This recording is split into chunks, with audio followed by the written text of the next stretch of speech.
Keep yourself in the loop of everything football. Listen to Alex and Jeremiah on the Golden State Media Concepts Football Podcast. Hello there, I'm Jeremiah. I am Alex, always and forever here. Dedicated to college and NFL football. The latest football news on and off the field. NFL draft trade rumors. We've got you covered from the NFL, Big Ten, SEC, Big 12, Pac-12, ACC, and everything else in between. Listen to the Golden State Media Concepts Football Podcast.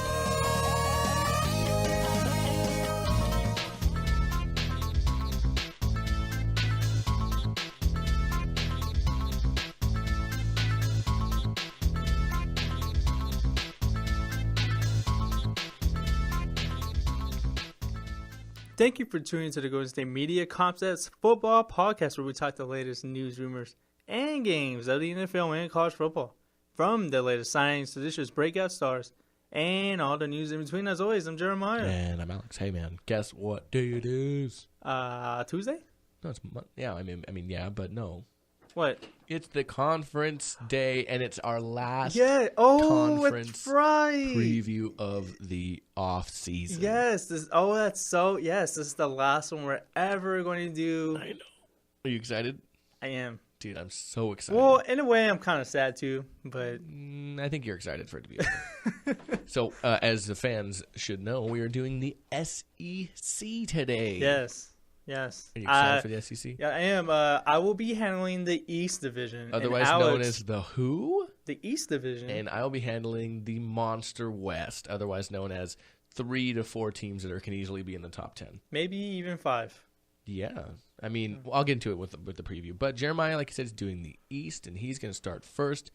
And then we're going to get into a break, maybe 2. They get into mine. Oh, we are taking 2 breaks. Well, of course, 2 breaks, but, maybe 2. We have to take 2 breaks. Yeah. We don't have any choice. True. So we're going to get into those, then we'll finish off. And we can't tell you who the next conference preview is going to be because we're not going to do another conference preview. But we are going to do NFL previews. So maybe we'll get into that a bit. But no more stalling. Let's get into it. Okay. It's Jeremiah's time to shine. Okay. Going to the SEC East Division, Tennessee looks to be the preseason favorite to win the division this year. Georgia and Florida look poised to have 10 wins again. Florida did win last season. And I think these 2 teams, actually all 3 of these teams, Tennessee, Florida, and Georgia, Okay. they should finish in the top 25 when the season's all said and done. Excuse me. Okay. Other teams on the East include Kentucky, Vanderbilt, Missouri, South Carolina. These teams weren't really consistent the whole entire year. Mm-hmm. And all 4 of these teams failed to win 2 conference games. Wow. Yeah. Okay. So this is how weak it is compared to the West Division. Trust me, I think every team in the West won more than 2 conference games. Again, we will talk about it. Well, I mean, you mean the bottom end of the East? Yeah. I was like, well, I mean, Florida won 7. No, I know what you mean. There's Vanderbilt, Kentucky, Missouri, and North Carolina. South Carolina, 2-6, 2-6, 1-7, 1-7. So yeah, pretty bad. Yeah. Well, the East also has 3 new coaches this season who are Barry Odom at Missouri. Yeah, surprising. Yeah, Kirby Smith at Georgia and Will Muschamp at South Florida. The Georgia was a little surprising because they did 10-3. They did, and then Mark Wren has been there for 15 years? Long time. Yeah, which I will kind of get into later in this preview here. Kentucky and Vanderbilt did tie for 4th in the East at 2-6, and South Carolina and Mizzou tied at 1-7 for last place. But I want to get into the Tennessee Volunteers because they look like to be the heavily favorite, and rightfully so. They got 18 stars returning after winning 9 games last season. Yeah. Mm-hmm. So they look poised to make a very huge run here. Quarterback Joshua Dobbs, who I like. I think he's the second best quarterback in this conference. First one belongs to a team on my side. Yeah. We'll get into that later. By the way, Tennessee and one of the teams on your side, they're probably the only 2 teams in this conference that have a set quarterback. Yeah. Or that look like to be... Or at least have a quarterback that started for them last year. Exactly. And every other team, they have either some competition or some question marks. So, yeah, in the ground game for Tennessee, though, it looks to be among the best again and which is big for Dobbs heading to this season. The ground game does include running backs Alvin Kamara and Jalen Hurd. Jalen Hurd, he was just a beast last season, and he only needs 892 yards to become the program's all-leading rusher. And Alvin will be using multiple formations, especially in the passing game, because he is been great in the passing game. He showed he can prove he can be among the top SEC players, offensive players, that is. Mm-hmm. And, the Vols ran the ball 2 out of 3 times last season, and they look like they're about to do that again. Yes, they're about to do that again. And the offensive line has 4 starters. Returning, pretty So solid. there's no line. regression there. I Nope. don't expect any. So I expect this offense to be much improved than last season. Okay. And the defense does return 9 starters. The unit gave up 20 points a game, but I think they should be even better than that. Jalen Reeves, Maven, and Darren Kirkland Jr.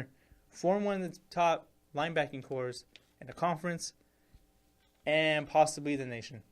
Okay. And then you also got stud cornerback Cameron Stutton returning. Stutton. Stutton returning Okay. to the Vols. All right. The most important matchup for the Tennessee Volunteers is September 10th versus Virginia.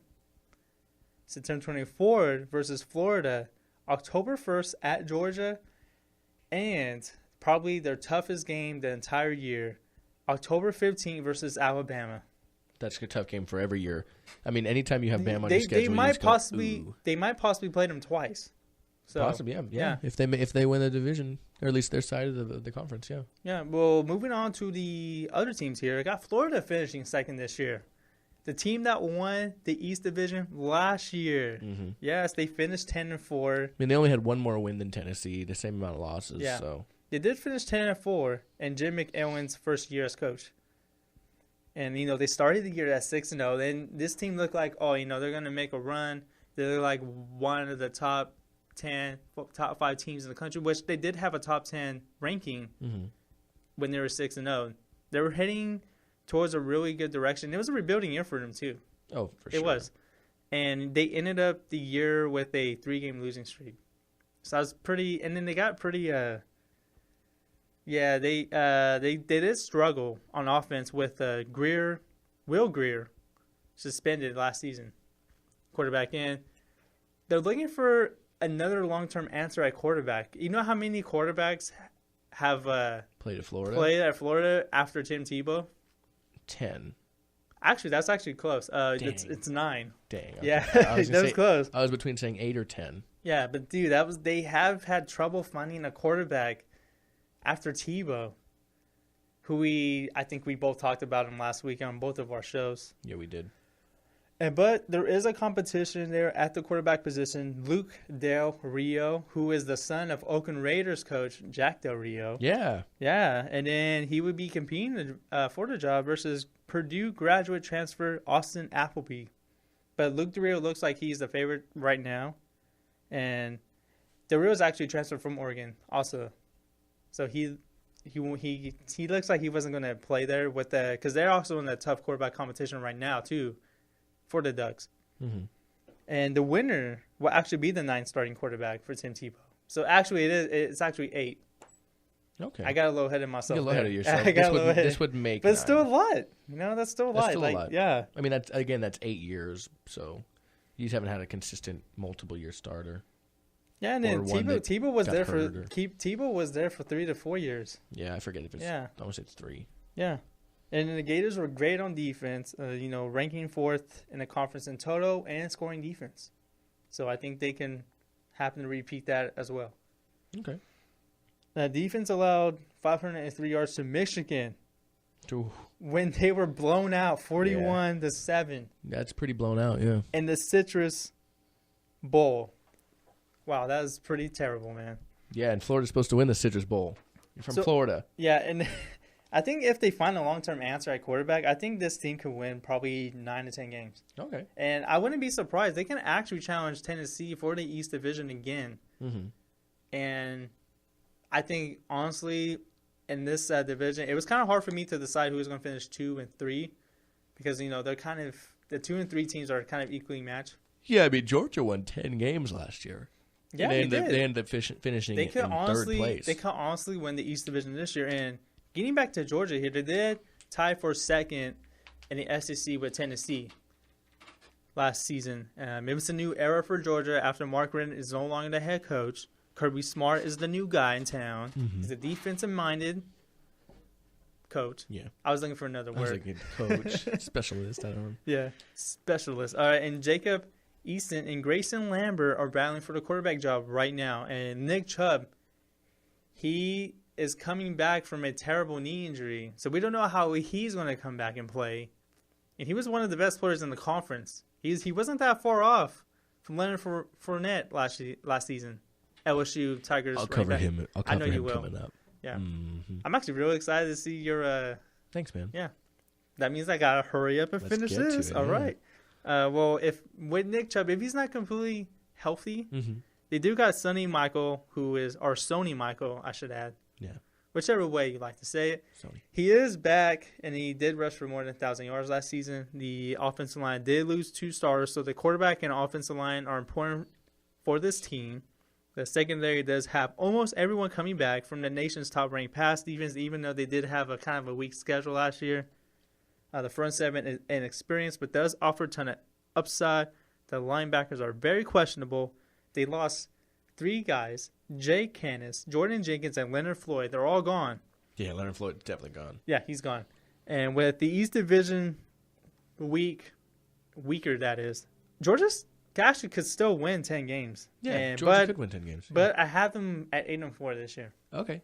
8-4, a little bit of a drop from last year. Yeah, a little bit. 1 more loss, but a couple less wins. Okay. Yeah, okay. And then I want to kind of get into these 4 teams a little bit. I'm going to talk about them all at once because to me, they're so equally matched, just like the top 3. Mm-hmm. Kentucky, Vanderbilt, Missouri, South Carolina.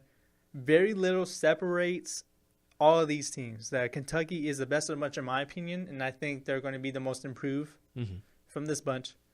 They're the only team I see as bowl eligible at the end of the year. Of those 4? Of those 4, yeah.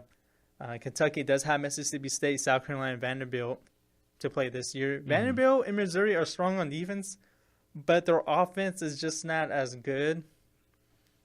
They're just not as good as the other teams in this division, and that's saying something. Mm-hmm.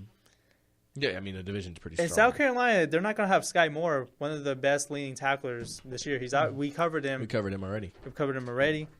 And the Gamecocks also have questions at quarterback, and it's a rebuilding year for Muschamp. They've been on the down since Jadeveon Clowney left. And before I end here, I kind of want to talk about Kentucky for a little bit. The Wildcats will take us. I think they'll take a step forward after they did have a hard start last season. Did they get closer to 500 this year? Yeah, they finished at 5-7. Mm-hmm. I do have them finishing 6-6. They 9 of 11 stars are returning on offense. Drew Baker looks to be the favorite to start there. Kentucky's defense only returns 1 full-time starter in the front 7, so the offense looks like it can compete. The defense is the question. They look like the offense looks like they can compete with anybody. It's just the defense is the reason why I think they will lose 6 games. Okay, so I got them going 6-6. Finishing 4th. I got Vanderbilt finishing 5th, Missouri finishing 6th, and South Carolina finishing last. All right, man. All right. I like it. Thank you. So that means you have Tennessee as your champion of the East. Yeah. Okay. Yeah. So that means they'll be facing Alabama. We're not even going to joke about it. We know who's finishing first. Really? We're not even. How's Alabama looking this year? We'll talk about it in a second. So we're going to take our first break, and we'll be right back here at the Golden State Media Concepts Football Podcast to talk the West Division of the SEC. We'll be right back. Tired of searching the vast jungle of podcasts? Now listen close and hear this out. There's a podcast network that covers just about everything that you've been searching. Hey! The Golden State Media Concepts Podcast Network is here.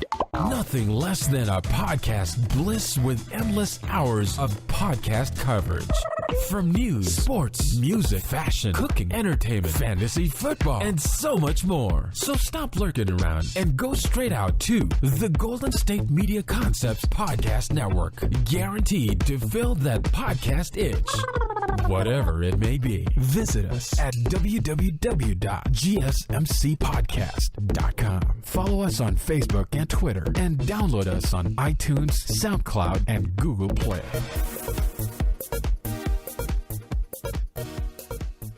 Welcome back to the Golden State Media Concepts Football Podcast, where we're previewing the SEC. I just did the East Division, and now Alex will do the West Side Division. Oh, God, okay. Yes, I am, so I'm going to get into it right now. Right now. So, it's no surprise to anyone that I have Mississippi State finishing first. No, okay, so Alabama obviously is finishing first. They ended the year off as number one. They're going to start the year off as number one as the defending national champions of the college football playoffs. So, Alabama finished 14-1 last year, 14-1, 7-1 overall in the conference. Sorry, my nose itches. Okay, the biggest and most important for them is they need to replace Derrick Henry and Kenyon Drake. Both. Which I think they will. Yeah, I mean, they always have a good run of running backs the past, 5 to 10 years. Derrick Henry. You had obviously Kenyon Drake, Trent Richardson. You had on the Saints, right? Mark Ingram. Ingram, thank you. All these players, always great running backs. And then they replaced Kenyon Drake, who retired. So, T.J. Yeldon also. T.J. Yeldon, thank you. Yeah. Yes, that's who else I was forgetting. So good running backs, depth at the running back position always. Bo Scarborough is apparently the next guy looked at to be the next big running back there in Bama. So interesting to see how he's going to be looking. They also boast a lot of strength in the receiving core, but the most important question is who is going to be the quarterback? It's always a question for them every year. Yeah. Question is it Cooper Bateman?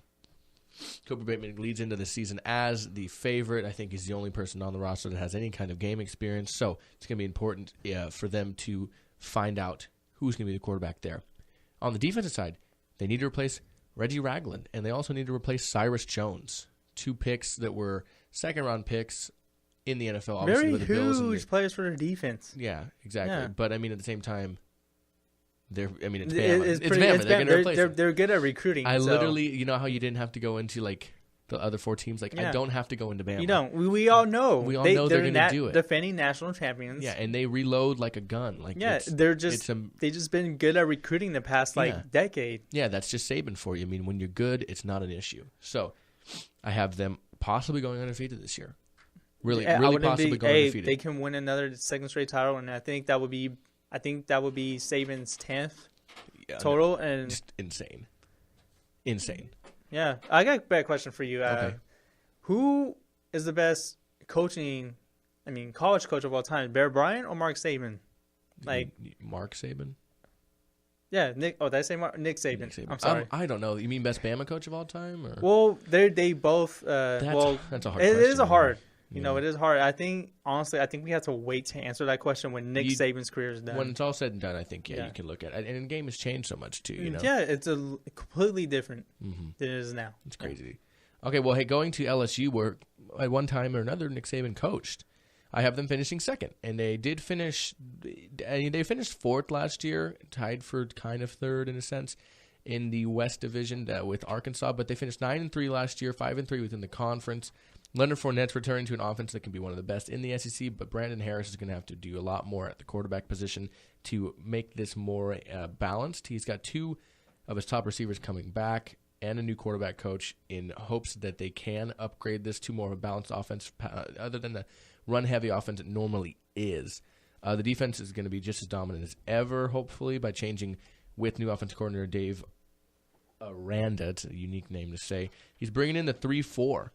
And it's something that changes up front, but it's not going to change in the secondary, which is loaded as it's ever been. It's probably as loaded as the last year they had Tyrann Mathieu there. This is the first year it's been almost as loaded as that. They have a stretch of home games in the second half of the season that could really make or break the games. You know, they have Ole Miss and Bama back-to-back at home, and then a road game 2 weeks later at Arkansas. So getting through there is really what's most important for them. Otherwise, I think they can have a solid year. I have them going 10-2. I can't argue with that. 10-2. They look even better. Leonard Fournette, he's coming back loaded and ready. Look even better than ever, even though he rushed for almost 2,000 yards last season. Exactly. And he should be a candidate to be in New York in the winter for the Heisman presentation. Oh, 100%. Yeah, and I think this might actually be his last year in college because I think he's going to declare. I think he's going to declare. Mm-hmm. Okay, Ole Miss is coming in at 3, and who is who boasts the best quarterback in the SEC, in my opinion, in Chad Kelly, a Heisman candidate, obviously, you would say. Even with the loss of Laquan Treadwell, the wide receiver depth is insanely strong there in Ole Miss. You have a Washington Probably one State of the best transfer. in the conference. Yeah. Washington State transfer DeMaurier Stringfellow comes back from 1 year in the system, hopefully going to produce just as many big plays as he had last year. The loss of Laramie Tunsil on the left side of the line, his blindside protector, is a big need they need to fill at left tackle. And the loss of Robert Kendiche, first-round pick there in the draft this year for the Arizona Cardinals, is another hole left. But a defensive end, Marquise Hayes, fills the void. He had 10 sacks last year, which tied a school record, more than Kendiche had. So very impressive in my opinion. I have Ole Miss winning about 9 to 10 games. It really depends on their defense in my opinion. Their offense is just as strong as it has been the last few years, obviously having them finish second place in the division last year, 10-3. So if they can shore up the defense, I think they can be right there for the second spot. Unfortunately, I don't think they can win the SEC with how strong Bama is. And LSU. And LSU, yeah. Exactly. But it's so I have them, that's strong. what I'm saying. I have them battling for second with LSU. Yeah. I have them easily winning 10 games as well, if not 9. Okay, moving on to number 4, and that is Arkansas, who finished third place, tied at least for third place last year at 8-5 and 5-3 in the conference. They have a lot of questions. They need to replace Brandon Allen at quarterback. They need to replace Alex Collins at running back, and they need to replace tight end Hunter Henry at obviously tight end. Yeah, we're very high on him. Yeah, very high on him. Going to the NFL draft. Yeah, going to the Chargers, as a matter of fact. Yeah. Somebody that is looked at to be the favorite to replace Allen at quarterback is actually his younger brother, Austin Allen. Oh, okay. He steps in the starting role. Apparently, he is very similar to him, but he likes to take more chances and more at risk to turn the ball over. More of a Glenn Slinger. A little bit more of a gunslinger. I can't even say that word. More of a little bit more of a gunslinger. Yeah. Running back by committee is really how they're looking going in towards this season, and they have a lot of receiver depth returning all 4 of their starting receivers from this past year. If you want to talk about returning seniors or returning players in depth, how about 9 returning starters on the defense? Wow. Yeah. The one thing that struggles for them, though, is stopping spread offenses. Teams like Mississippi State, Arkansas, Auburn, within their conference alone, their defense last year ranked 58th in the nation. Now they need a return to form in 2016, like 2014, where they were ranked 10th overall. They really need that kind of play from their defense, and another year under the scheme with 9 returning starters, I think they'll be a lot better than 58th. And I have them winning 9 games. Okay? And okay. All right, I dig it. All right. Texas A&M comes in at number 5. Texas A&M did finish in the 5th spot last year as well. They're 8-5 and 4-4 within the conference. They have transfer quarterback Trevor Knight from Oklahoma, and he is the 4th starting quarterback in 4 years for Texas. Since Manziel. Since Manziel left. 4 years, if you want to talk about 8 or whatever it was. Oh, yeah, it was since Tim Tebow. Yeah, 4 and 4 years. So it looks like they're on the same road. And, I mean, he is a 5th-year transfer, so this is his one and done for him this year. Starting running back Keith Ford is also a transfer from Oklahoma, so they have that battery of running back, quarterback going into the year. All 4 starting receivers return as well, led by Christian Kirk, sophomore. He was a true freshman last year. He had 80 catches and 1,009 yards and 7 TDs as a true freshman, okay? So what's important for them is getting through the first half.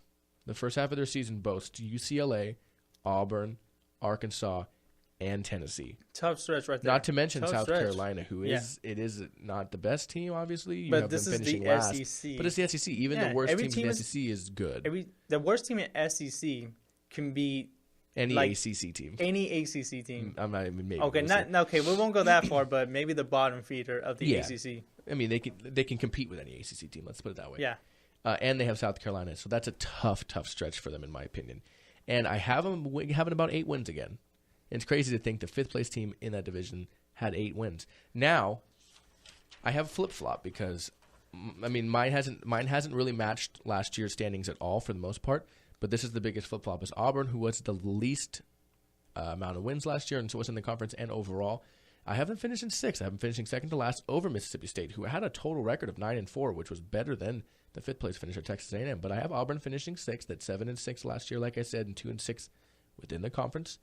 They need to figure out what to do at quarterback. The offense needs to have a quarterback play at the high level because it really runs through. Yeah, one of them is Nick Franklin, the third, who is on Last Chance U, which is I'm obsessed into now. it right now. Yeah, I know. I'm so mad. It's only 6 episodes. Yeah. Anyways, go on. That's why it keeps you wanting more, man. Yeah. So the offense needs high play from whoever is going to play the quarterback position because the offense is the type of offense that absolutely needs a quarterback that demands the ball at times. He needs to be somebody who really wins games for them. It seems like Auburn has had problems at quarterback since Cam Newton left. Yeah, also. Nick Marshall was good. He was good, but he wasn't great. He wasn't great. Yeah, he brought him to a championship game, but he did.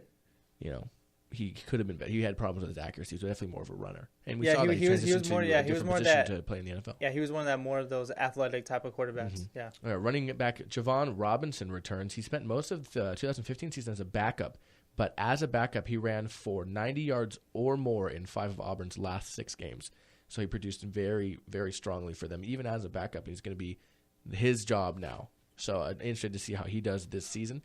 The defense is led by 2 potential NFL talents with D lineman, defensive end Carl Lawson, and then I like this name, Montravius Adams. Montravius Adams. Montravius. Oh, Montravius. Montravius Adams.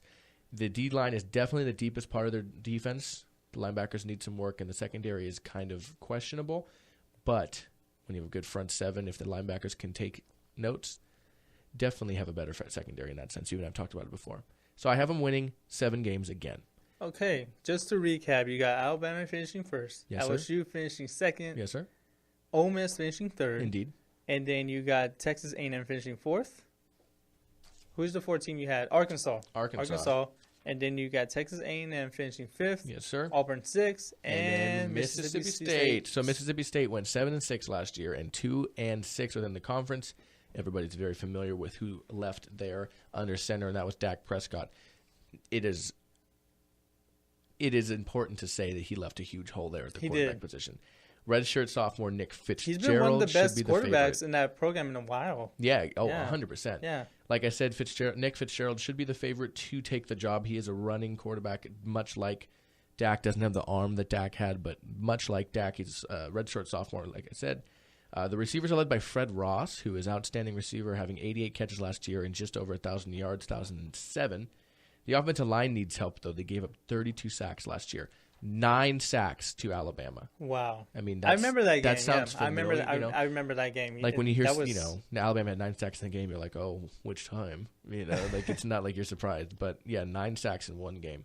But the defense this year is switching to a 3-4 to better compete with SEC teams. So I do have them pretty much taking a step back from 9 wins. There's too many questions on the offense and defense. Do you see them being a bowl eligible team? I have them winning 7. Okay, that's not okay. The offense has a lot of potential if they can get the quarterback. By SEC standards, that is pretty bad, but that's last place. So. That is last place, but that's pretty reasonable, because they got a huge hole to fill with that Prescott leaving, and before Prescott was even there, this team was probably one of the worst in college. Yeah, they were. But I mean. It remains to be seen. I think that with the talent on offense, if they can get somebody to run the offense. They still got a lot of talent there. Yeah, they do. I think they can win 7. Yeah. Okay, well, hey, I'm done. So we're going to hit our last break, and we're going to come back and talk about what we might be bringing you guys in terms of previews here in the coming weeks. So, as always, you stay tuned here at the Golden State Media Concepts Football Podcast. Do you want to be healthier, yet you just don't know what to do? All these shows telling you this and that, but nothing seems to work. Well, listen close. Golden State Media Concepts has got something great for you. The Health and Wellness Podcast dedicated to workout trends, healthy eating habits, diet, and everything about healthy living. Join us in our banters as we help you not just live life to the fullest, but live it to the healthiest.